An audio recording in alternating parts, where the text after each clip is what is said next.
కలద్దానగండం మిళద్భృంగషండం చలచ్చారుసుండం జగత్ప్రాణసౌండం కనద్దంతకాండం విపద్భంగచండం శ్రియఃప్రేమపిండం భజే వక్రతుండం యుంతః ప్రవిశ్య మమ వాచమిమాం ప్రసుప్తాం సంజీవయత్యఖిల శక్తిధర స్వధామ్నా అన్యాంశ్చ హస్తచరణశ్రవణత్వగాదీన్ ప్రాణాన్నమో భగవతే పురుషాయ తుభ్యం. హంసాయ దహర నిలయాయ నిరీక్షకాయ కృష్ణాయ మృష్టయశసే నిరుపద్రవాయ సత్సంగ్రహాయ భవపాంథ నిజాశ్రమాప్తౌ అంతే పరీష్టగతయే హరయే నమస్తే. ఓం నమో భగవతే తుభ్యం. వాసుదేవాయ ధీమహి ప్రద్యుమ్నాయ అనిరుద్ధాయ నమస్సంకర్షణాయ చ. శ్రీ గురుభ్యో నమః. ముందుగా అస్మద్ గురుదేవులు బ్రహ్మశ్రీ సామవేదం షణ్ముఖ శర్మ గారి పాదపద్మాలకు సవినయ నమస్సులు సమర్పణ చేసుకుంటూ, భగవద్భక్తులు భాగవతులు అయినటువంటి మీ అందరికీ పారమహంస సంహిత మోక్ష శాస్త్రము అని ప్రసిద్ధికెక్కినటువంటి శ్రీమద్ భాగవతం కథాశ్రవణ యజ్ఞానికి సాదరంగా ఆహ్వానం పలుకుతున్నాను. కొంత విరామం తరువాత తిరిగి మనం భాగవత మహాపురాణాన్ని అధ్యయనం చేసేటువంటి ప్రయత్నం చేయబోతున్నాం. మనం భాగవతంలో ఈరోజు చెప్పుకోబోతున్నటువంటి అంశము అనేక రకాలుగా ప్రత్యేకమైనది, చాలా ప్రాధాన్యత కలిగినటువంటి అంశం. కపిల గీత, దాని గురించి ఈరోజు మనం చెప్పుకోబోతున్నాం. అసలు గీత అన్న మాటే ఒక ప్రత్యేకమైనటువంటి అంశాన్ని బోధించేది అని అర్థం అవుతోంది. భగవద్గీత మనకి తెలుసు, అనేక గీతలు ఉన్నాయి. గీత అంటే సాక్షాత్తు పరమాత్మ చెప్పినటువంటి మాట, దాన్ని గీత అంటాం మనం. అయితే దేనిలో బ్రహ్మ విద్యను బోధించారో దానిని గీత అనాలి అని చెప్తున్నారు పెద్దలు. జ్ఞానం పట్ల విశేషమైనటువంటి అనురక్తి కలిగిన వాళ్ళం మనందరం కూడా. కాబట్టి గీతని అధ్యయనం చేసేటువంటి ప్రక్రియలో మనకి కావలసినటువంటి శ్రద్ధని ముందుగా మనం పరమాత్మని వేడుకుందాం. నేను ఇందాక చెప్పినట్టుగా కపిల గీత చాలా విధాలుగా విశేషమైనది, ప్రత్యేకమైనది కూడా. అయితే అటువంటి ఒక గొప్ప విషయాన్ని మనం వినబోయే ముందు దానికి సంబంధించిన చిన్న వామప్ ఎక్సర్సైజ్ లాంటి ఒక చిన్న ఆలోచన చేసుకుని దానిలోకి ప్రవేశం చేద్దాం. మనందరం సనాతన ధర్మాన్ని పాటిస్తున్న వాళ్ళం, హిందువులం.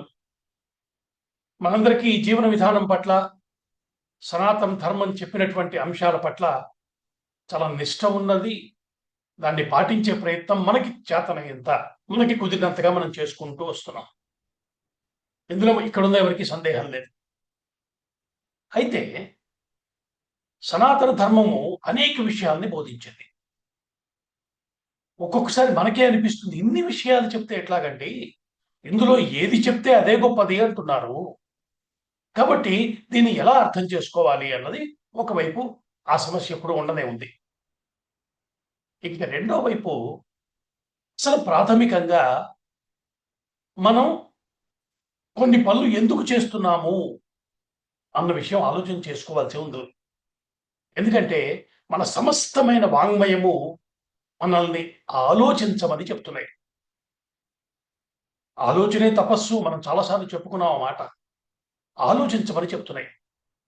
ఈ జీవితం ఏమిటి, మానవ జన్మకున్న విశేషం ఏమిటి, ఇన్ని గ్రంథాలు ఏమిటి, అసలు భగవంతుడు ఉన్నాడా, చూసిన వాళ్ళు ఉన్నారా, ఆయన్ని శరణు వేయటం అంటే ఏమిటి, ఇలా వచ్చేటువంటి అనేక ప్రశ్నలని ఒకదాని తర్వాత ఒకటి ఒకదాని తర్వాత ఒకటి ఆలోచన చేసుకుంటూ పెద్దల మార్గదర్శనంలో శాస్త్రాలు చెప్పిన పద్ధతిలో జ్ఞానాన్ని పెంచుకుంటూ వెళ్ళటమే మనందరి యొక్క కర్తవ్యం. కాబట్టి ఇప్పుడు మనం భాగవతం వినటానికి కూర్చున్నాం. ఇప్పుడు ఎవరన్నా మీ ఇంట్లో వాళ్ళు, మీకన్నా చిన్నవాళ్ళు ఎవరన్నా వచ్చి, ఏమిటి ఎందుకు గంట సేపు ఇక్కడ కూర్చుని వినటం ఇది అన్నారు అనుకోండి, మనం ఏం సమాధానం చెప్తాం? ఒకసారి ఆలోచిద్దాం. ఏమంటాం మనం? భాగవతం వినటం చాలా ప్రత్యేకమైనది అని చెప్తామా? భాగవతం వింటే పాపం పోతుంది అని చెప్తామా? నిజానికి ఆ మధ్య ఒక చిత్రమైన అనుభవం కూడా ఎదురైంది నాకు. ఒక మిత్రుడితో మాట్లాడుతున్నప్పుడు క్షేత్రాలు చూసినా, విశేషమైనటువంటి గ్రంథాలను చదివినా విన్నా, ఇవన్నీ కూడా మన పాపాలని పోగొడతాయి అనగానే ఆయన వెంటనే అన్నాడు, నేనేమని పాపాలు చేయలేదులే అన్నాడు. నేను కొద్దిగా ఆశ్చర్యపోయాను. అంటే సనాతన ధర్మం పట్ల మనకున్నటువంటి గౌరవం అలా ఉంచితే చాలా విషయాల మీద మనకున్న అవగాహన చాలా పై స్థాయిలో ఉంటుంది. పాపం అంటే ఏమిటి, పుణ్యం అంటే ఏమిటి, మనకొచ్చే దుఃఖానికి కారణం ఏమిటి, సుఖానికి కారణం ఏమిటి, ఈ పాటి అంశాల పట్లైనా మనకు కొంత అవగాహన ఉండాలి కదా. పాపం అంటే ఈ జన్మలో చేసిందనే అర్థమా? ఎప్పటి నుంచి చేసుకుంటూ వస్తున్నామో, ఈ జీవుడి కథ ఎప్పటిదో. కాబట్టి ఇంత చిన్న చిన్న విషయాల పట్ల కూడా మనకు అవగాహన లేని స్థితిలో మనం ఉంటే, పాపం పోవటం అంటే దాని విలువ తెలియని స్థితి వస్తుంది. పుణ్యం సంపాదించుకోవాల్సిన అవసరం గురించి కూడా మనకు తెలియదు. ఇక ఇంత చిన్న విషయాల పట్లే మనం ఇలా ఆలోచిస్తే, జ్ఞానము, అటువంటి విషయాలు, శాస్త్రము చెప్పిన విషయాలు, ఇటువంటి వేదాంతము, వీటి గురించి మాట్లాడటానికి అవకాశం ఉంటుందా? కాబట్టి ప్రాథమికంగా జ్ఞానాన్ని కోరుకుంటున్నాం మనం అనేది మనకి ముందుగా తెలియాలి. అయితే జ్ఞానం ఎందుకండి కోరుకోవటం? ఇప్పుడు నేను బాగానే ఉన్నాను కదా, నా జ్ఞానం ఎందుకు ఇప్పుడు? ఇవన్నీ వినటం ఎందుకు? ఈ కష్టం అంతా ఎందుకు? ఇవేమీ వింటే చాలా ఆనందించేవాళ్ళు ఎంతమంది ఉంటారో, వినటానికి ఇబ్బందిగా ఉన్నవాళ్ళు కూడా అంతే మంది ఉంటారు. అందరికీ ఇది ప్లెజెంట్గా ఉంటుందని అనుకోవడానికి లేదు. ఇది వినగానే నిద్ర వచ్చేవాళ్ళు కూడా ఉంటారు. పెద్దలు చెప్తుంటారు కదా, ప్రవచనాలకు వస్తే నిద్ర బాగా వస్తుందండి. ఎందుకంటే మన మనసు వాటిని తీసుకోవడానికి సంసిద్ధంగా లేదు. ఎందుకు లేదు? దానివల్ల వచ్చే ప్రయోజనాన్ని మనం ఎప్పుడు ఆలోచన చేయలేదు. ఏదో వింటే పోతుంది, బాగానే ఉంది కదా అని వింటున్నామా, పుణ్యం వస్తుందని వింటున్నామా, ఇలా ఎవరి కారణాలు వాళ్ళకుండగా ప్రాథమికంగా జ్ఞానం పట్ల మనకు ఉండవలసిన దృష్టికోణం ఏంటి అంటే, స్థూలంగా మన భౌతిక జీవితంలో కూడా దీనివల్ల ప్రయోజనం ఉంది సుమా అని పెద్దలు చెప్తున్నారు. ఎప్పుడో తరువాత శరీరం వదిలేసిన తర్వాత వచ్చేటువంటి ఊర్ధ్వలోకాలు, స్వర్గాది సౌఖ్యాలు, వీటి గురించి మాత్రమే కాదయ్యా, ఈ జీవితంలో ఇప్పుడుండగా కూడా మన జీవితాన్ని మనం ఒక కమాండ్ తోటి, ఒక మెచ్యూర్డ్ అప్రోచ్ తోటి హ్యాండిల్ చేసుకోగలిగినటువంటి ఒక సామర్థ్యము, ఒక అవగాహన మనకి లభిస్తుంది. ఇది ప్రత్యేకంగా మనందరము తెలుసుకోవలసిన విషయము, అందరికీ చెప్పవలసినటువంటి విషయం. రామాయణం విన్నాము, భాగవతం విన్నాము. ఏం జరగాలి? జీవితం పట్ల ఒక కమాండ్ రావాలి. మన మాట తీరులో, మనం జీవితంతో వ్యవహరించేటువంటి పద్ధతులు, మన మిత్రులు, కుటుంబ సభ్యులు, ఒక సమస్యను డీల్ చేసే పద్ధతిలో మన దగ్గర ఒక మెచ్యూరిటీ కనిపించాలా వద్దా? ఈ మాత్రం చిన్నపాటి లాభాన్ని కూడా మనం పొందకపోతే, ఎప్పుడో తర్వాత వచ్చేటువంటి విషయం పట్లే మనకి కోరిక ఉంది అంటే, మన తర్వాత తరం మనల్ని అంగీకరిస్తుందా? ఇది ప్రధానంగా మనందరం ఆలోచించవలసినటువంటి ప్రాథమికమైన విషయం. కాబట్టి వాళ్ళ భాగవతం ఎందుకు వింటున్నామంటే, నాకు జీవితం పట్ల ఒక క్లారిటీ రావటం కోసం. జీవితం అంటే ఏమిటి? మానవ జన్మ ఏ ప్రాథమిక సూత్రాల మీద నిర్వహించబడుతోంది? ఏ సూత్రాల ఆధారంగా జీవితం నడుస్తోంది? ఇంత కోర్ లెవెల్ క్లారిటీ మనకు ఉండటం చాలా అవసరం. కాబట్టి ఇవాళ మనం ఈ ముందు చెప్పుకునే మాటల వెనకాల ఉన్న ఆంతర్యం ఏమిటంటే, సనాతన ధర్మం మొత్తాన్ని చేతిలో ఉసిరికాయ పెట్టినట్టుగా కరతలామలకంగా పెట్టేటువంటి ఒక ప్రయత్నం జరుగుతుంది ఈ కపిల గీతలో. అద్భుతమైన విషయాన్ని బోధిస్తాడు కపిలాచార్యుడు మనకి. జీవితం పట్ల మనకర్థమయ్యే భాషలో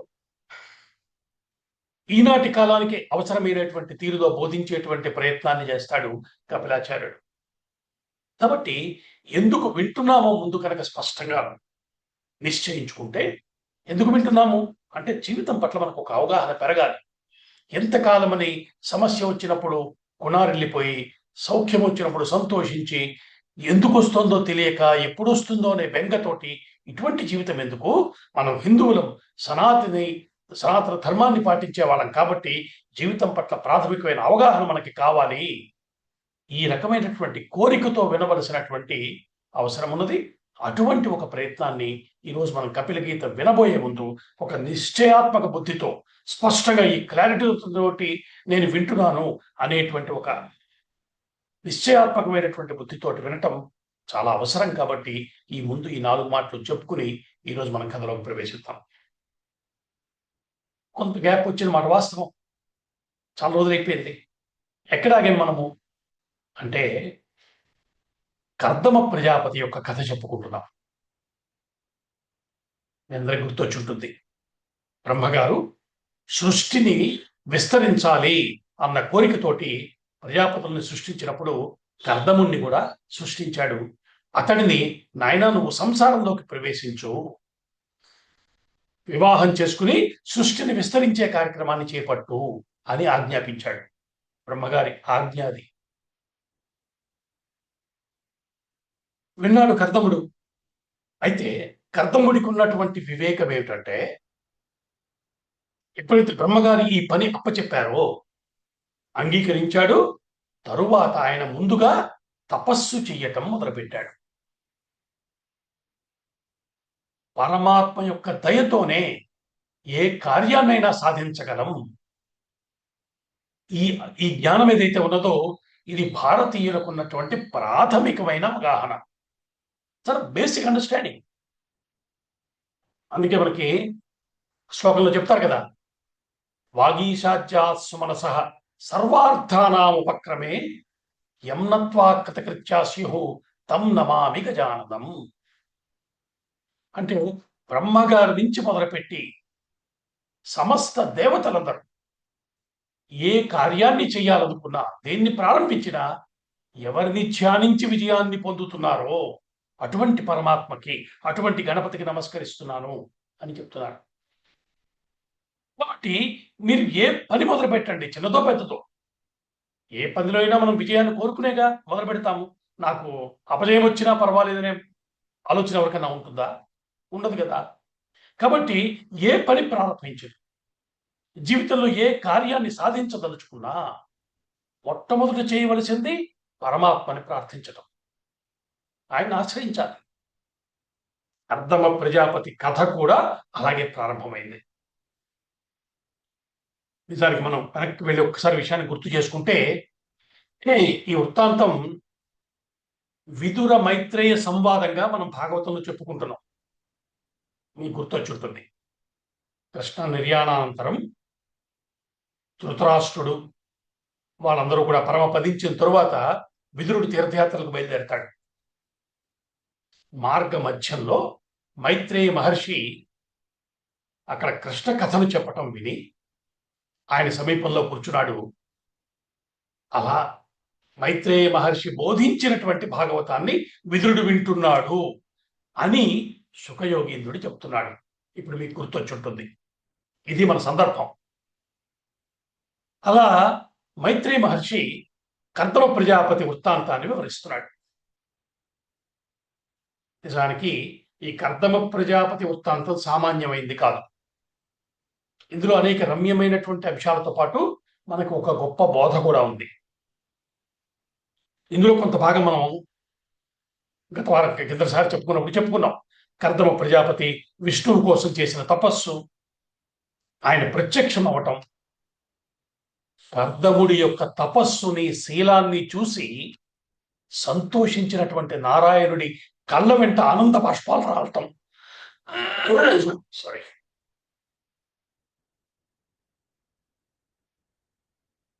ఇవన్నీ మనం వివరంగా చెప్పుకున్నాం. ఆ నారాయణుని ఆదేశానుసారం ఆయన అనుగ్రహంతో కర్దముడు దేవహూతి అనే కన్యని వివాహమాటం గురించి కూడా చెప్పుకున్నాం. వారికి 9 మంది కన్యలు కుమార్తెలు కలగటం, వారి 9 మందిని కూడా 9 మంది మహర్షులకు ఇచ్చి వివాహం చేయటం, ఇంతవరకు మనం గతసారి చెప్పుకొని అక్కడ ఆగాం. అప్పుడు కర్దముడు భార్యను పిలిచి, నేను ఇంక సన్యాసాన్ని స్వీకరిస్తాను, అందుకు నువ్వు అంగీకరించాలి అన్నాడు. ఎందుకంటే సన్యాసాశ్రమ స్వీకారానికి భార్య అనుమతి అవసరం. నాకు ఇవాళ ఏదో వైరాగ్యం వచ్చింది కదా అని కుటుంబ బాధ్యతల్ని ధర్మాన్ని వదిలి వెళ్ళిపోవటాన్ని సన్యాసం అని పిలవరు. భార్య అనుమతి తీసుకుని, లేదా వివాహం కాని వాడైతే తల్లిదండ్రుల అనుమతి తీసుకుని సన్యాసాశ్రమాన్ని స్వీకరించాలి. ఈ మాట వింది దేవహూతి ఒక అందమైన మాట చెప్పింది. స్వామి, నీ వంటి మహాత్ముని, తపస్విని భర్తగా పొందినందుకు నేను చాలా భాగ్యవంతురాలిని. అయితే నీ వంటి వాడిని పతిగా పొందినప్పుడు నేను పొందవలసింది మరొకటి.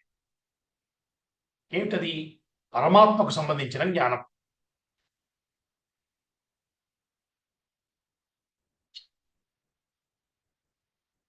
పరమాత్మకు సంబంధించిన జ్ఞానాన్ని నీ దగ్గర నుంచి నేను తెలుసుకోవాలి. ఎందుకంటే నీ వంటి వాడు మాత్రమే నాకు అది బోధించగలడు. దానిని పొందకపోతే నా అంతటి దురదృష్టవంతురాలు ఉండరు.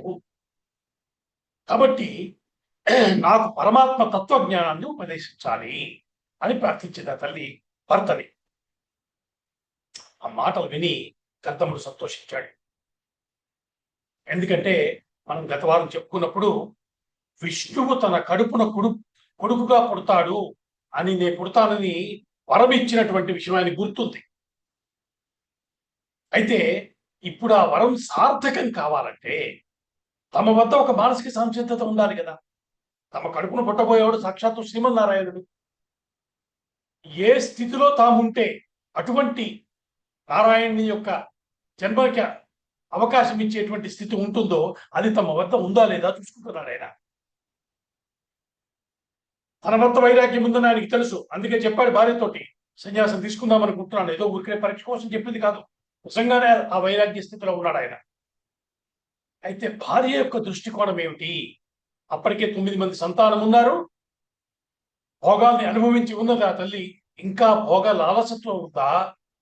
నారాయణునికి తల్లి అయ్యే ఒక మానసిక సంసిద్ధత ఆవిడ వద్ద ఉందా లేదా చూడదలుచుకున్నాడా అన్నట్లుగా ఈ విషయం అడిగాడు ఆయన.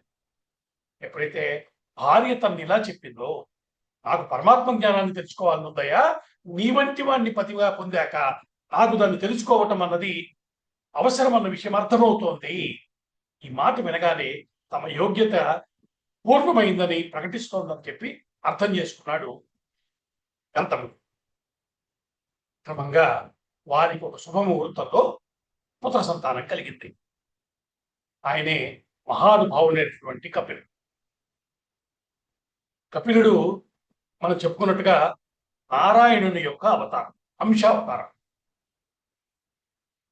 ఆయన జన్మించగానే కర్దముడి ఆశ్రమానికి బ్రహ్మదేవుడు దేవతలందరితో కలిసి వచ్చి ఆ శిశువుకి నమస్కరించాడు.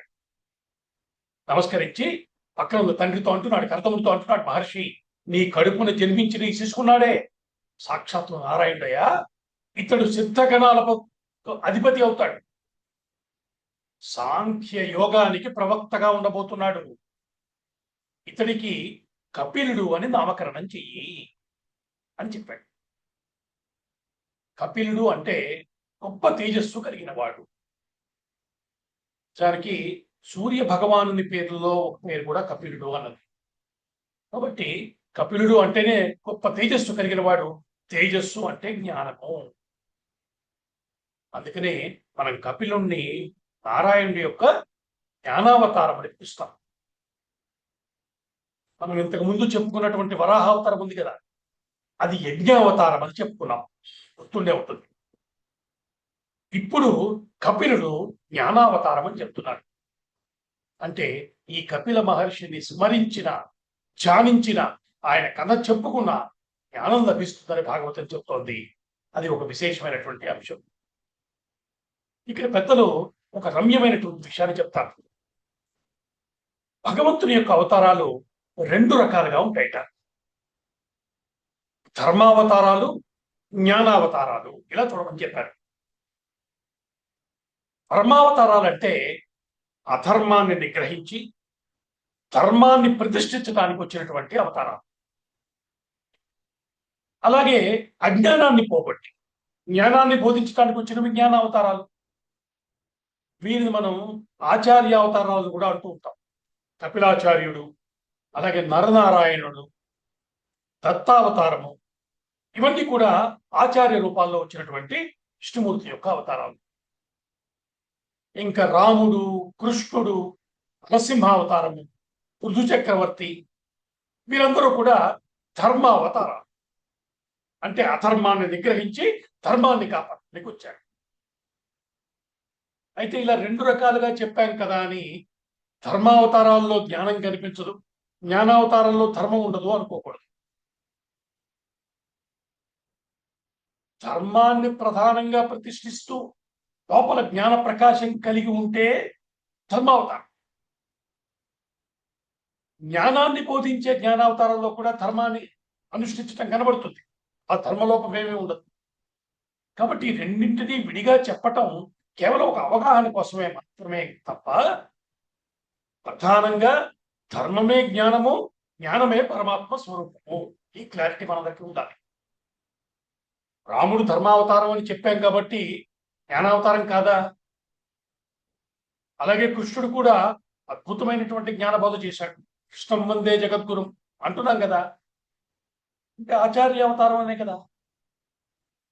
కాబట్టి ఇక్కడ ఇంకొక చిన్న రమ్యమైన అంశం కూడా మనం గుర్తించవచ్చు.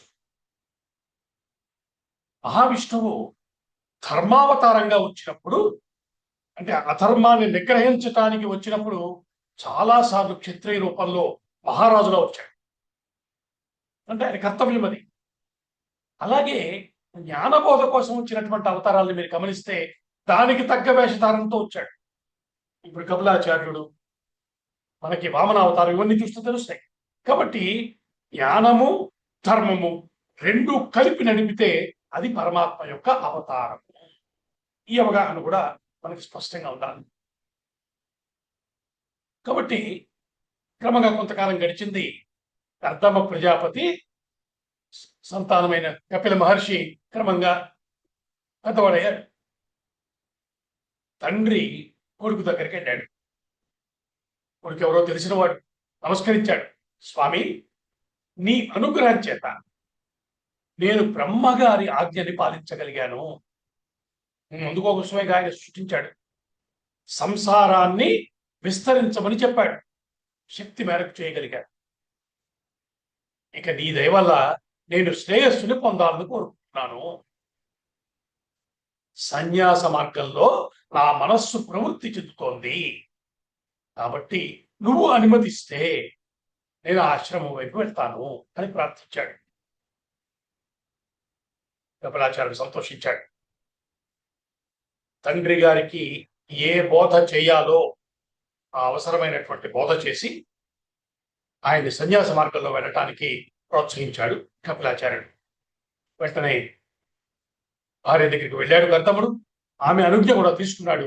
అక్కడి నుంచి క్రమంగా సన్యాసాశ్రమాన్ని స్వీకరించి ఆ ధర్మంలో పొందిపోయాడు ఆయన. ఇప్పుడు తల్లి దేవహూతి గతంలో తన భర్తను ఏ కోరిక కోరిందో అదే కోరికని పుత్రుడిని అడిగింది. దగ్గరికి వచ్చి, ఆయన నువ్వెవరో నాకు తెలుసు కదా, భర్త చెప్పాడు కదా, సాక్షాత్ శ్రీ మహావిష్ణువే అని. నా భాగ్యం వల్ల నా కడుపున జన్మించావు. ఇప్పుడు ఏ జ్ఞానం తెలుసుకుంటే నేను తరిస్తానో దానిని నాకు బోధించు అని అడిగింది. అసలు ఈ రకమైనటువంటి ఒక స్వభావమే అందరికీ ఆదర్శం. జీవితాన్ని ఒక మరి అనుభవించిన తరువాత ఏ కోరిక మనలో ఉండాలో దానిని చూపిస్తోంది కర్దమ ప్రజాపతి దేవహూతుల యొక్క వృత్తాంతం. ఈ తల్లి కొడుకు దగ్గరికి వెళ్ళి ఆ మాట అడిగింది. చాలా సంతోషించాడు కపిలాచార్యుడు. ఇక్కడి నుంచి భాగవతంలో కొన్ని అధ్యాయాల పాటు కపిలుడు తల్లికి చేసిన బోధని విశేషంగా చెప్తాడు. దీన్నే మనం మొత్తాన్ని కలిపి కపిల గీత అంటున్నాం. ప్రారంభంలో చెప్పుకున్నాం కదా, గీత అన్న పదానికే అర్థము దేని యందు బ్రహ్మ విద్య బోధించబడుతోందో ఆ బోధనే గీత అంటారు. పూర్ణమైన భగవత్ తత్వాన్ని బోధించేది గీత. వాంగ్మయంలో వేదాల నుంచి ఉపనిషత్తుల వరకు అనేక గీతలు కనిపిస్తాయి. బాగా ప్రసిద్ధి చెందిన ఉన్నాయి భ్రమర గీతలు, గోపిక గీతలు. సరే, మనకు తెలిసినటువంటి భగవద్గీత ఉన్నదే ఉంది. ఈ గీతలన్నీ కూడా పరమాత్మ యొక్క తత్వాన్ని విస్తారంగా స్పష్టంగా చెప్తాయి. ఇప్పుడు ఇక్కడ చెప్పబడుతున్నది కపిల గీత. కపిలాచార్యుడు తల్లికి చేసినటువంటి బోధ. ముందుగా భర్తను కోరింది, ఇప్పుడు పుత్రుడి దగ్గర నుంచి నేర్చుకుంటుంది తల్లి. ఎందుకంటే ఈ పుత్రుడు సామాన్యుడు కాదు, సాక్షాత్తు జగదాచార్యుడు అయినటువంటి నారాయణ. ఆయన చేసినటువంటి బోధ ఏమిటో మనం దాన్ని తెలుసుకోబోతున్నాం. ముందుగా ఆ తల్లి ఏమని అడిగిందో చూద్దాం. అవేముంది, కొడుకుని ప్రార్థిస్తూ ఒక ఒక అందమైన మాట అడిగింది. నాయన, నా సమ్మోహాన్ని పోగొట్టు. ఇది పట్టుకోవాల్సినటువంటి ప్రారంభమైన పాయింట్. నా సమ్మోహాన్ని పోగొట్టు. సమ్మోహము అంటే కేవలం తెలియకపోవటం కాదు, ఒకదానిని మరొకదానిగా భావించటం.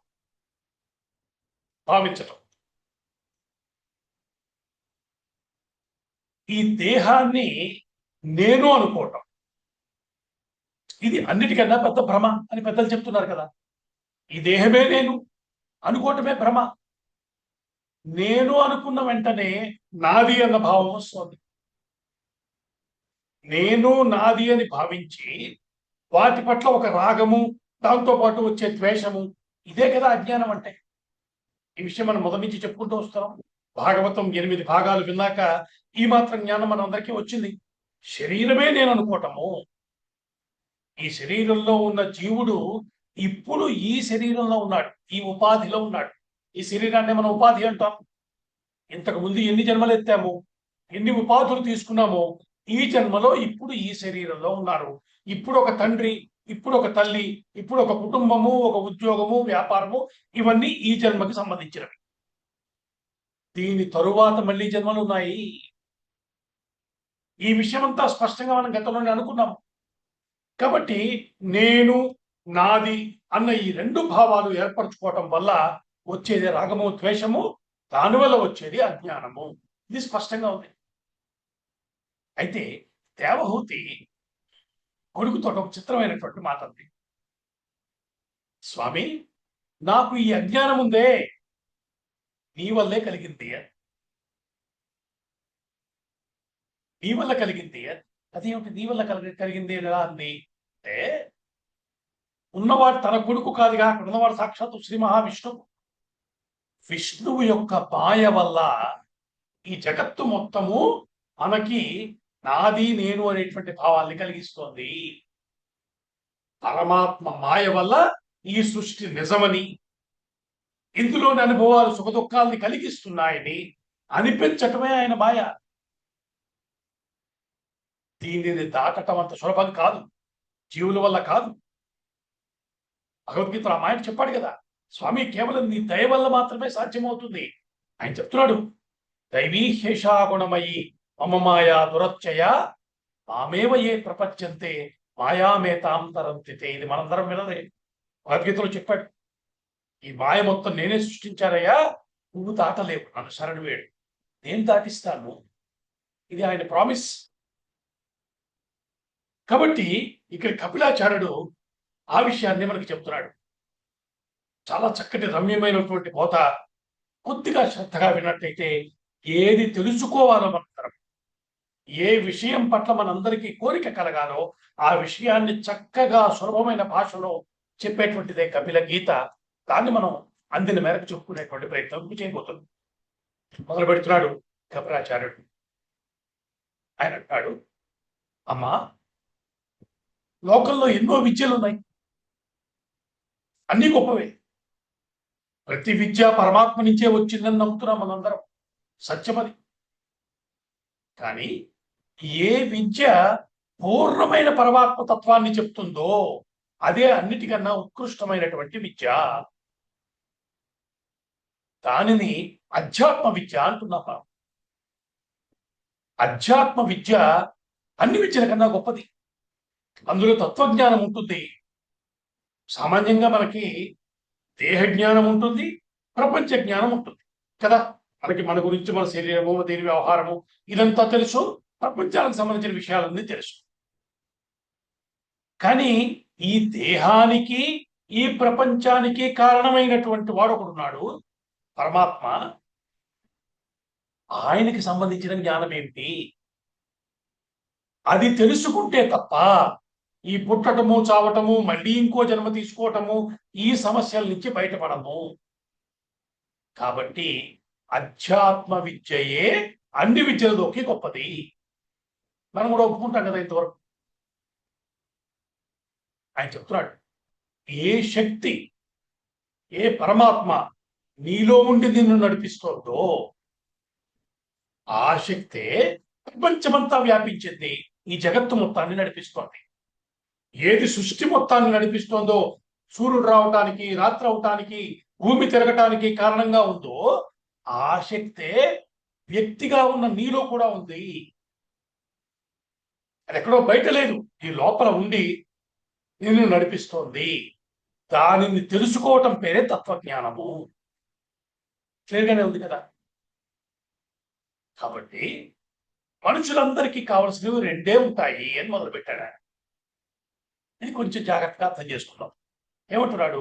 ప్రపంచంలో ఉన్న మనుషులందరికీ రెండే విషయాలు అవసరమయ్యా అని మొదలుపెట్టాడు. ఇక్కడి నుంచి ఈ సాంఖ్యం అన్నది జాగ్రత్తగా మనకు అర్థమయ్యే లాంగ్వేజ్ లో చెప్పే ప్రయత్నం చేస్తుంది. ఏమిటా లాంగ్వేజ్ అంటే? ప్రతిదాన్ని 1, 2, 3 కింద ఇలా చూపించడం, సంఖ్యల రూపంలో చూపించడం. అలా చెప్తే మనకి ఈజీగా అర్థమవుతుంది అన్నటువంటి ప్రయత్నం. ఆయన ఏమంటున్నాడు? 1, 2 విషయాలు తెలుసుకోవాలి ప్రతివాడు. ఆ రెండింటికి 2 పేర్లు పెట్టాడు. ఒకటి అభ్యుదయం, రెండోది నిశ్రేయసం. 2 పేర్లు పెట్టాడు. ఏమిటి అభ్యుదయం అంటే ఏమిటి, నిశ్రేయసం అంటే ఏమిటి? సంస్కృతంలో ఉన్నాయి కాబట్టి కొంచెం కొత్తగా ఉంది, అర్థం తెలుసుకుంటే మనం ఒప్పుకుంటాం. కావాల్సినవి రెండే.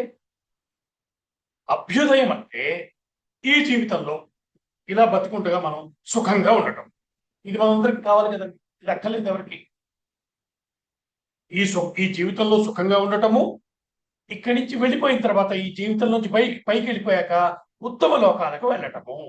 భారతీయులకి ఈ రెండో విషయం కూడా ప్రత్యేకంగా తెలుసు. ప్రపంచంలో ఉన్న వాళ్ళందరికీ మొదటి విషయం మాత్రమే తెలుసు. ఏమిటది? ఈ శరీరంలో హాయిగా ఉండాలి. అయితే భారతీయులకి ఇదెంత శరీరమయ్యా, 70 ఏళ్ళు, 80 ఏళ్ళు, 100 ఏళ్ళు, ఆ తరువాత మళ్ళీ ఇంకొక జన్మ రావటమా, ఊర్ధ్వలోకాల్లో ఉండటమా, ఈ వ్యవహారం అంతా ఉన్నది. అక్కడ కూడా నేను హాయిగా ఉండాలి, కావాలి కదా. ఇది దీనంతటి కలిపి అభ్యుదయం అని పేరు పెట్టి, ఇది ఎవరికి కావాలి? అందరికీ కావాలి. అనేవాడెవరు? కాబట్టి మనకు కావలసింది అభ్యుదయము. ఇది మొదటి. ఇంకా రెండోది నిశ్రేయసం అంటే మోక్షం. మళ్ళీ మళ్ళీ పుట్టటము, తల్లి కడుపులో ఉండటము, బయటికి రావటము, ఎన్ని కష్టాలు పడుతున్నానయ్యా.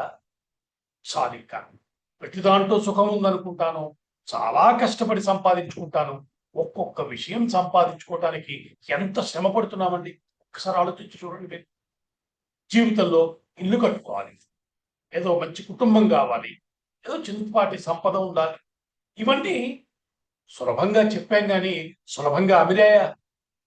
ఎంత కష్టపడ్డాం, ఎన్ని రకాల వ్యవహారాలు చేస్తే ఒక్కొక్కటి సంపాదించుకుంటూ వస్తున్నాం.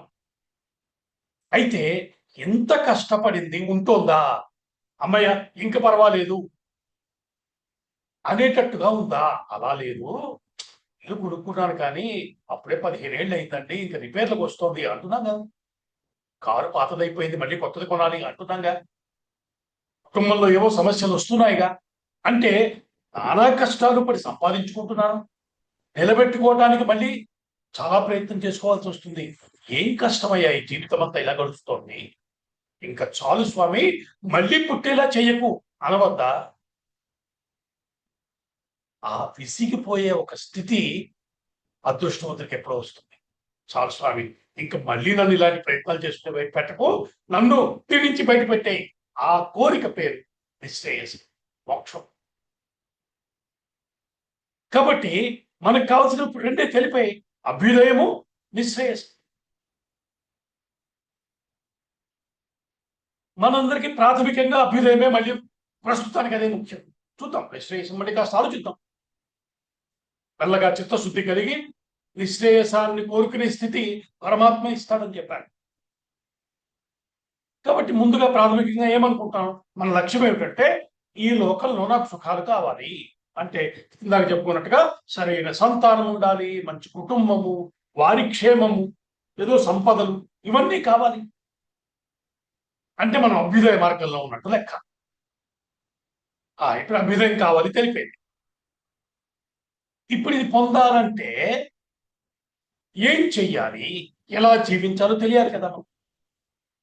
అది ముందు శాస్త్రం చెప్పింది. ఇప్పుడు చూడండి, మన ధర్మం చెప్పిన విషయాలు ఈ జీవితానికి సంబంధించినవే. ఆ కుటుంబం బాగుండాలి, జీవితం బాగుండాలి, ఉద్యోగం బాగుండాలి, ఇవన్నిటికీ ఏం చెయ్యాలో చెప్పాడు. ఇది తెలుసుకోకుండా ఏదో సంపాదించుకుంటూ వెళ్ళిపోయినటువంటి వ్యవహారాలు, సంపదలు, ఇవన్నీ కూడా ఈ రోజు మనకి దుఃఖాన్నే మిగులుస్తున్నాయి. ఇది ఆలోచన చేయాలి. ఇది ఎవరికి వాళ్ళు పరిశీలిస్తే అర్థమైపోతుంది.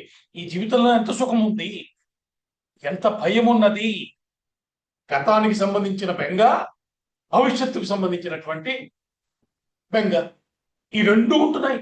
అరే అప్పుడు అలా చేసుంటే బాగుండేదే, రేపేమవుతుందో, ఇదే జీవితం అంతా. కాబట్టి సుఖంగా ఉండాలంటే, అభ్యుదయాన్ని పొందాలంటే ఏం చేయాలి? స్ట్రైట్ క్లియర్గా చెప్పారు, ధర్మ మార్గంలో జీవించు, గ్యారంటీ అని చెప్పారు. అలా జీవిస్తూ శాస్త్రం చెప్పినటువంటి పూజలు ఉన్నాయి, వ్రతాలు ఉన్నాయి, యజ్ఞాలు ఉన్నాయి, ఇవన్నీ నీకు సుఖాన్ని ఇస్తాయి. ఇవెందుకు మనకి అంటే, మనకి ఏ దుఃఖం రావటానికి కారణమైన పాపం ఉన్నదో దాన్ని తీసేస్తాయి, సుఖంగా బతుకుతావు. అంటే పూజలు చేస్తే సుఖంగా ఉంటామా? ఉంటాము. ఈ దృష్టికోణాన్ని సరిగ్గా అర్థం చేసుకోవాలి, దాని లోతుల్లోకి వెళ్ళి తెలుసుకోవాలి, అప్పుడు మనకి క్లారిటీ వస్తుంది. కాబట్టి సుఖాన్ని, అభ్యుదయాన్ని ఇచ్చేటువంటి విషయాలు మనకి చెప్పారు. ఇట్లా వాటిని కోరుకుని ధర్మబద్ధంగా అనుభవించిన తర్వాత మోక్షం కావాలని సహజంగా కోరికలు. అప్పుడు మోక్షం కావాలంటే ఏం చేయాలి? ఈశ్వర శరణాగతి శాస్త్రం చెప్తోంది. ఇలా మొదలుపెట్టాడు కపిలాచార్యుడు. అంటే జీవితాన్ని మెల్లగా అనలైజ్ చేస్తున్నాడు, అంతే కదా.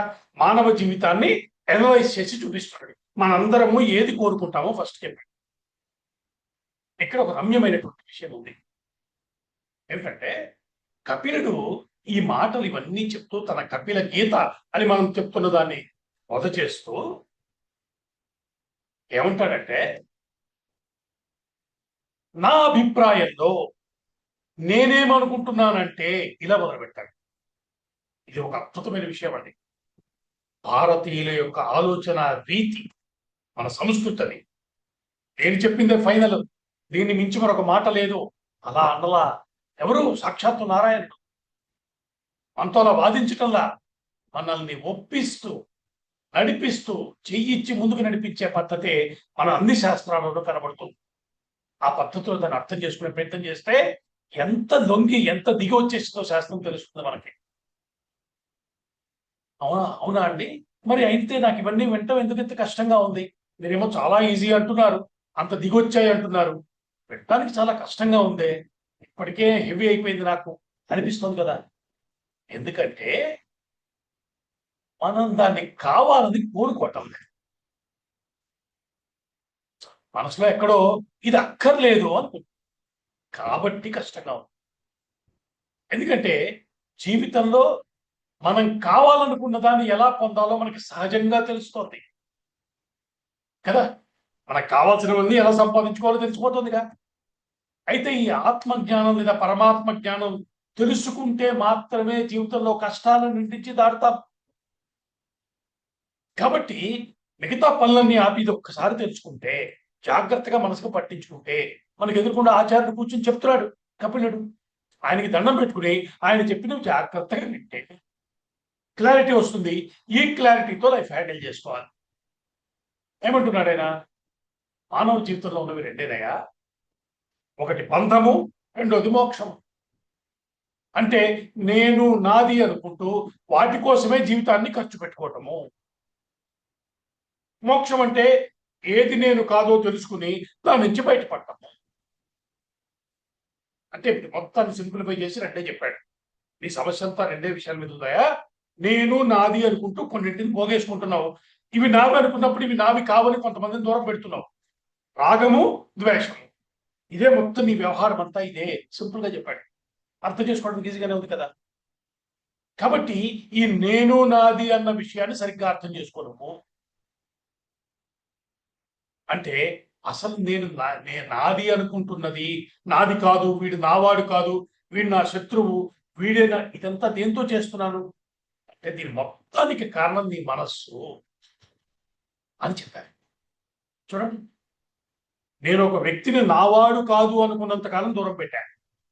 నాకు అతనితో స్నేహం రాగానే నావాడు అనుకుంటున్నాను. కాబట్టి మనసు ఏం చేస్తోంది? ప్రతిదాన్ని చెప్తోంది, ఇది నీది, ఇది నీ, జాగ్రత్తగా ఉంచుకో, ఇది ఇతను నీవాడు, ఇతను నీకు సహాయకారిగా ఉంటాడు అని చెప్పిన వాటిన్నింటి పోగేసుకుంటాను. నా మనస్సు ఎవరిని వద్దని చెప్తుందో వాడిని దూరం పెట్టేస్తున్నాను. కాబట్టి మనస్సు గురించి కొద్దిగా తెలుసుకో అంటున్నాడు తప్పలేదు. ఈ మనస్సుకి 3 రకాల ఆనందాలు ఉంటాయా? 3 రకాల ఆనందాలు ఉంటాయని చెప్పాడు. జాగ్రత్తగా వినండి, రమ్యంగా ఉంటుంది. ప్రతి వాడి మనసుకి 3 రకాల ఆనందాలు ఉంటాయి. ఒకటి సాత్విక ఆనందము, రెండోది రాజసిక ఆనందము, మూడోది తామసిక ఆనందము. 3 రకాలుగా చెప్పాడు. అంటే ఏంటి? మనందరికీ ఉన్నదే. ఆయన ఎక్స్ప్లెయిన్ చేస్తున్నాడు. జాగ్రత్తగా పట్టుకుని ఒక్కొక్క మెట్టు ఎక్కించుకుంటూ తీసుకెళ్తాడు. మొట్టమొదటి సాత్విక ఆనందం అంటే ఏమిటి? అంటే మంచి చక్కటి శాస్త్రీయ సంగీతం విన్నారు, లేదా మంచి స్తోత్రం విన్నారు, లేదా మంచి గ్రంథం చదివినప్పుడు, ఒక మంచి ప్రవచనం విన్నప్పుడు మనసుకు ఒక ఆనందం కలుగుతుందే. రామాయణం విన్నాం, భాగవతం విన్నాం, వా భలే ఉంది అనిపించిందే, అది సాత్వికానం. ఇంకా ఎవరైనా మనల్ని మీరు ఎంత చేశారు, అంత చేశారు, మీరు ఎంత గొప్పవారు, మిమ్మల్ని మించిన వారు లేరు, ఇలా ప్రశంస ఇచ్చినప్పుడు ఒక ఆనందం కలుగుతుందిగా, అది రాజసిక ఆనందం. మనకి అలా పొగడ్త దొరికినప్పుడు కలిగే ఆనందం పేరు రాజసిక ఆనందం. ఇంకా ఇలాంటి విషయాలు చెప్తుంటే నిద్ర వస్తూ ఉంటుందే, అది తామసిక ఆనందం. ఎందుకంటే ఈ ప్రవచనాలు వింటాం కొంతమందికి చక్కటి నిద్రనిచ్చే సాధనం. హాయిగా ఇక్కడికి వస్తే హాయిగా నిద్రపడుతుంది. అది తామసిక ఆనందమే అని చెప్తున్నారు పెద్దలు, నేనంటల్లా.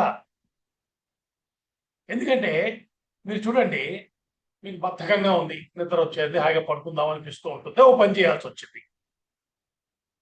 మీరు ఇంకా చికాకు పడుతున్నారు, చెయ్యాలా వద్దా అని. రేపు చేయొచ్చులేండి అని చెప్పారు ఎవరో. అప్పుడు మీకు ఎంత ఉపశమనం కలుగుతుంది, అది కూడా ఆనందమేగా. అది తామసిక ఆనందం అంటే. ఇంకా కొంచెం క్లియర్గా చెప్పాలంటే, కొంతమందికి మత్తు కలిగించే పదార్థాలు తీసుకుంటే కానీ ఆనందంగా ఉండదు. వాళ్ళు ఇదంతా మర్చిపోవాలంటే ఏదో అలాంటి పదార్థం సేవించాలి, అది తామసిక ఆనందం అంటే.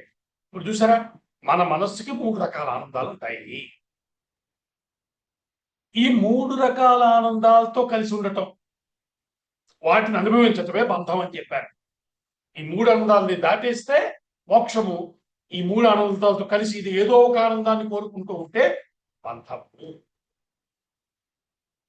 కాబట్టి ఆనందం అన్నది మనస్సుకి ఒక బంధమే సుమా.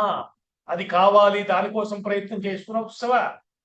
నీ అంతట నీవు ఒక అద్భుతమైన ఆనంద స్థితిలో ఉండే స్థాయికి చేరుకుంటావా, ఇలా బయట ఉన్న విషయాల వల్ల ఆనందాన్ని పొందుతూ ఉంటావా? ఎంచుకోమంటాడు కపిలుడు. అంటే ఎగ్జాంపుల్ ఎక్కడుంది? మీరు చిన్నపిల్లల్ని చూడండి, ఎలా ఉన్నారు వాళ్ళు?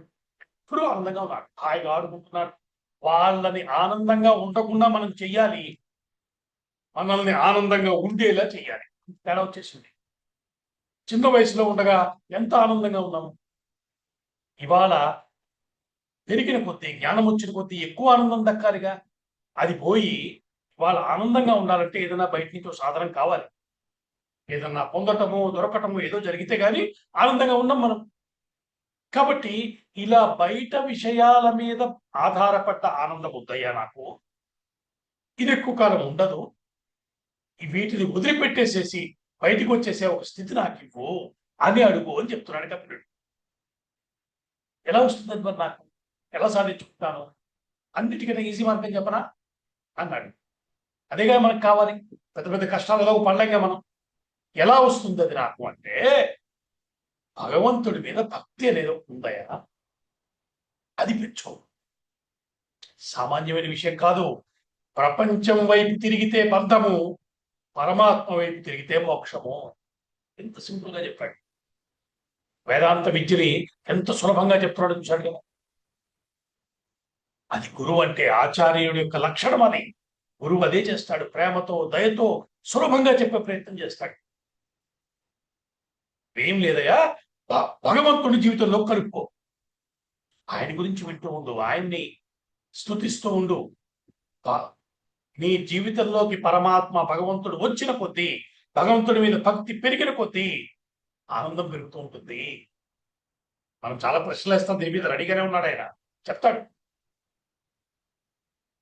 అంటే మరి మోక్షం ఎంత సులభమా, అలా చాలా చాలా కష్టం అని చెప్పారే అంటే, అటువైపు తిరిగిన తర్వాత, పరమాత్మ వైపు తిరిగితే క్రమక్రమంగా ఆయన మీద ఇష్టం పెరుగుతుంది.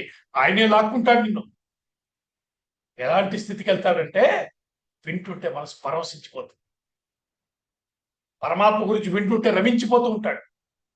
ఆయన తప్ప నాకు ఇంకేమీ అక్కర్లేదన్న స్థితి వస్తుంది.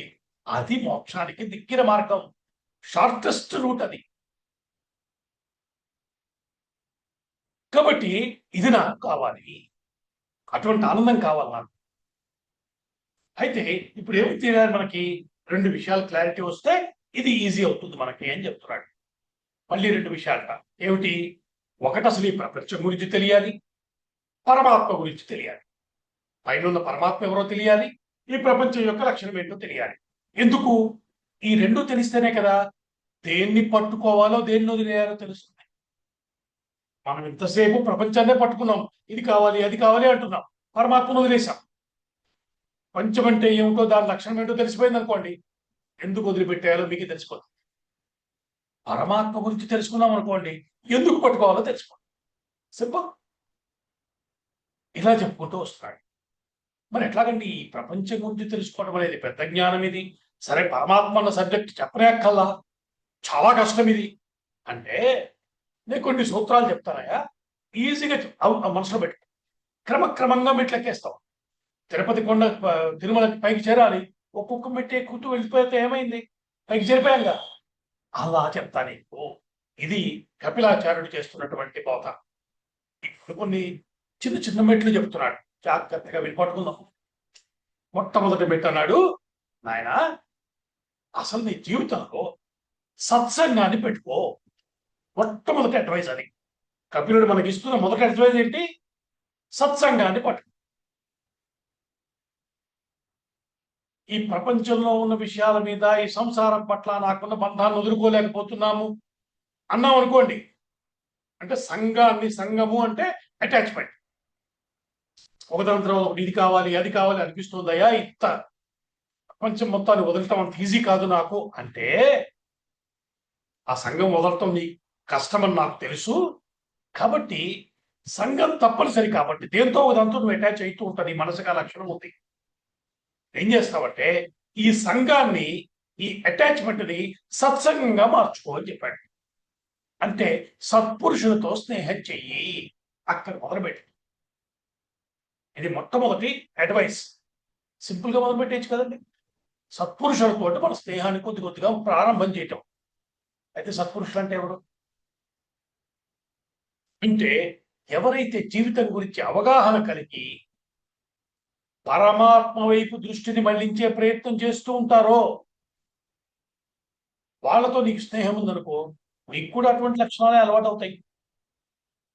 మనకి సైకాలజీలో చెప్తారుగా, you are a sum total of the 5 persons you are dealing with on day to day basis. మనం విన్నాగా, 5 వ్యక్తులు చెప్పు నీ జీవితంలో, ఆ 5 కలిపితే నువ్వు అన్నాడు. అంతే. ప్రతిరోజు నువ్వు ఎవరితో వ్యవహారం చేస్తున్నావు, నీ స్నేహితులు, నీ ఆఫీసు, నీ వ్యవహారం ఎవరితో ఉందో ఆ 5 యొక్క యావరేజ్ నువ్వు. ఏమంటున్నాడు ఇందులో అంటే, నువ్వు ఎవరితో స్నేహం చేస్తావో వాడి లక్షణాలు నీకు కూడా పడతాయి. జాగ్రత్తగా ఎంత సైకాలజీ ఉందో చూసారా ఇందులో. కాబట్టి సత్పురుషులతోటి స్నేహం పెట్టుకో. ఆ సత్పురుషులతో ఆ సత్సంగానికి మార్గమే శ్రవణము. ఇలా వినటం కూర్చుని. ఎందుకు? ఆ సత్పురుషుల వల్ల భగవంతుని గురించి వింటావు కాబట్టి. ఒకప్పుడు ఈ సత్సంగాలు విశేషంగా ఉండేవి భారతదేశం. భారతదేశం ఒకప్పుడు చాలా వైభవపేతంగా ఉండేది.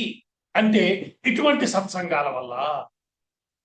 అంటే ఈ శ్రవణం నీకు సత్సంగాన్ని ఇస్తుంది. అందుకనే పెద్దలు నిరంతరంగా విన్న భాగవతాన్నే, విన్న రామాయణాన్నే మళ్ళీ మళ్ళీ వింటూ ఉంటారు. ఎందుకు? అంటే సత్సంగం దొరుకుతుంది. ఇలాంటి విషయాలే మాట్లాడుకుంటూ ఉంటాము. దీని ప్రభావంలో రోజు గడుస్తూ ఉంటుంది. కాబట్టి సత్సంగంలో ఉండటానికి ఒక ఆధారము ఇటువంటి ప్రవచనములు వినటము. ఇది ఒక మార్గంగా చెప్పారు. అయితే అసలు సత్పురుషులు ఎవరో ఎలా తెలుస్తుందని నాకు బయట గుర్తుపట్టడం ఎలాగా? ఆ ప్రశ్న కూడా మనం వేస్తాం కదా. దానికి ఏం చెప్పాడంటే, వాళ్ళకి కొన్ని లక్షణాలు ఉంటాయి, జాగ్రత్తగా గమనించు. వాళ్ళకున్న మొదటి లక్షణము తితిక్ష. అంటే వాళ్ళు క్షమ కలిగి ఉంటారు. సహనం ఉంటుంది వాళ్ళ దగ్గర. జాగ్రత్తగా గమనించుకో, వెతుక్కో, నీకు కావాల్సిన సత్పురుషుడు ఎక్కడ ఉంటాడు చుట్టుపక్కల. ఎలా ఉంటాడు? సహనం ఉంటుంది. యుద్ధానికి చిరాకు పట్టడం, కోపం తెచ్చుకోవటం ఇవి ఉండవు. ఇంత ఎవరు చెప్తున్నారు? కపిలాచార్యుడు చెప్తున్న బోధ. మన జీవితంలో మనం చేసుకోవాల్సిన విషయాలు చెప్తున్నాడు. అలా వెతుక్కో వాళ్ళ గురించి. సహజంగా మృదు స్వభావంతో ఉంటారు. అందరి పట్ల దయతో ఉంటారు. ఉపకార బుద్ధి కలిగి ఉంటారు. అతడికి శత్రువే ఉండడు అని చెప్పాడు కాబట్టి. అలా ఎవరైనా ఉంటారండి? ఎందుకంటే మనిషిగా పుట్టాక ఎవరో ఒకరితో శత్రుత్వం ఉండక తప్పుతుందా? మనకి భారతంలో ధర్మరాజుని అజాత శత్రువు అన్నారు. అంటే శత్రువులు లేనివాడు అని. ఆయనకి శత్రువులు లేకపోవటం ఏంటి? 100 మంది ఉన్నారు కదా అటువైపు. 100 మంది శత్రువులు ఉన్నవాడు అజాత శత్రువులు అయ్యాడు. ఏ శత్రుత్వ భావన వాళ్ళకి ఉంది కానీ ఈయనకి లేదు. భారతాన్ని చదువుతూ ఉంటే ఈ విషయం మనకు బాగా తెలిసిపోతుంది. ధర్మరాజు ఎప్పుడూ వాళ్ళని శత్రువులుగా భావించలా. వాళ్లే పాండవులు శత్రువులు అనుకున్నారు. అది తేడా. అందుకని ధర్మరాజు సత్పురుషుడయ్యాడు. కాబట్టి ఇక్కడ కపిలుడు మనకి ఏం చెప్తున్నాడు? ముందు వెతుక్కోవటం మొదలుపెట్టు. సత్పురుషుల యొక్క సాంగత్యం కావాలని కోరుకో. జీవితాన్ని మార్చేస్తుంది. ఎలా ఉంటారు వాళ్ళు? ఏకాంతమైన మనస్సుతో ఉంటారు. చాలా ముఖ్యమైన లక్షణం. అలాగే వారు కూడా ప్రపంచంలో తిరుగుతూ ఉంటారు. ఇలాంటి వ్యవహారాలు చేస్తూ ఉంటారు. కానీ మనస్సు మాత్రం ఎప్పుడూ పరమాత్మతో లయించిపోయి ఉంటుంది. మాటలు ఎందుకు చెప్తున్నాడంటే, సత్పురుషుల గురించి వెతుక్కోవటం మాత్రమే కాదు, ఎంత టేస్టీగా ఉందో చూసారా అది. ఈ ప్రపంచంలో తిరుగుతూ మనస్సు పరమాత్మ మీద పెట్టగలిగే స్థితిలో ఎవరన్నా ఉన్నారంటే ఎంత ఆనంద స్థితి అది. అలా ఉంటారు సత్పురుషులు అని చెప్తున్నాడు.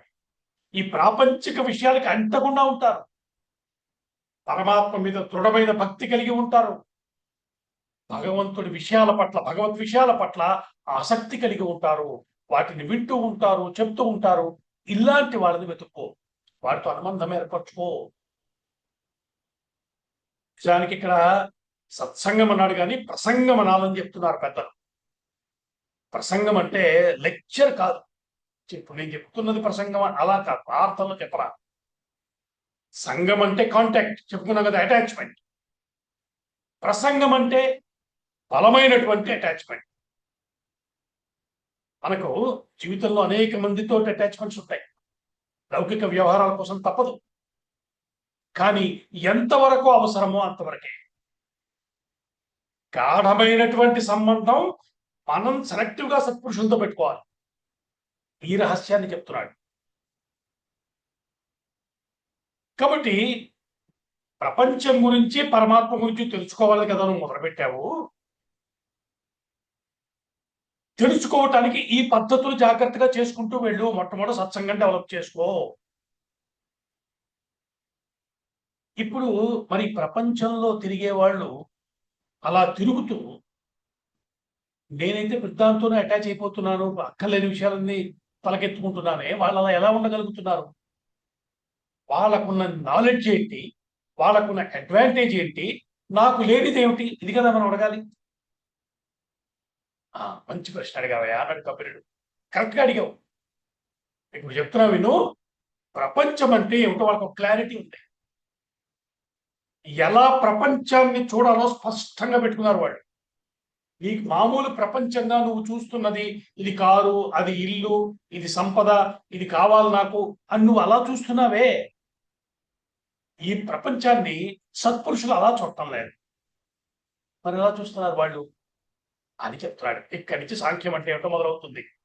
ఏమన్నాడంటే, నువ్వు ఇలా మామూలుగా చూసి దాంతో నానా కష్టాలు పడుతున్న ప్రపంచం వాళ్ళకి 24 తత్వాలుగా కనబడుతుంది. ఈ ప్రకృతి లేదా ప్రపంచం అంతా కూడా 24 తత్వాలుగా చూస్తారు వాళ్ళు. ఎలాగా? 5, 5, 4, 10 4 యూనిట్లుగా చెప్పాడు. 5, 5, 4, 10 ఎంత ఇది కలిపితే 24. 5 + 5 + 4 + 10 ఇలా చూస్తారు వాళ్ళు. కూడా ప్రాక్టీస్ చేస్తే నీకు ప్రపంచం నిన్ను వదిలేస్తుంది. ఏమిటా 5, 5, 4, 10?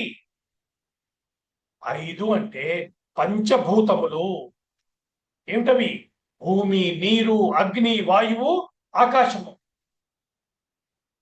మొత్తము ఈ నువ్వు చూస్తున్న ప్రపంచమును, జగత్తను, ప్రకృతను ఇది ఈ 5తోనే తయారైంది. ఈ 5 యొక్క మిక్చర్ గానీ ఇవన్నీ వచ్చాయి. అంటే ఈ ప్రపంచం మొత్తాన్ని నువ్వు ఎలా చూస్తున్నావో వాళ్ళు అలా చూడకుండా ఇవి 5 యొక్క కాంబినేషన్, ప్రతి దాంట్లోనే 5 ఉన్నాయి అని చూస్తున్నాడు వాడు. ఈ 5 ఉండటం వల్ల ఇంకో 5 వచ్చాయి. ఏమిటవి? 5 గుణాలు ఉన్నాయి వీటికి. శబ్దము, స్పర్శ, రూపము, రసము, గంధము, వాసన. ఇవి మనకందరికీ తెలిసిందేగా. ప్రపంచంలో ఉన్న ఎక్స్పీరియన్స్ 5 గుణాలు ఉన్నాయి. ఈ 5 తన్మాత్రలను పిలుస్తారు.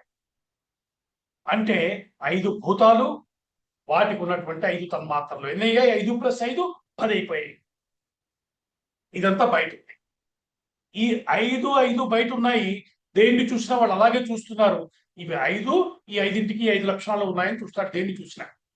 నువ్వు దేన్ని ఒక వస్తువుగా చూస్తున్నావో అతడు దాన్ని అలా చూస్తున్నాడు. 5 కింద చూస్తున్నాడు. అయితే వీటిని గమనించడానికి నా దగ్గర కూడా 2 5లు ఉన్నాయి. 5, 5, 4 కాసేపు పక్కన పెట్టండి. చివర 10 మంది నా దగ్గర ఉన్నవి. ఏమిటి?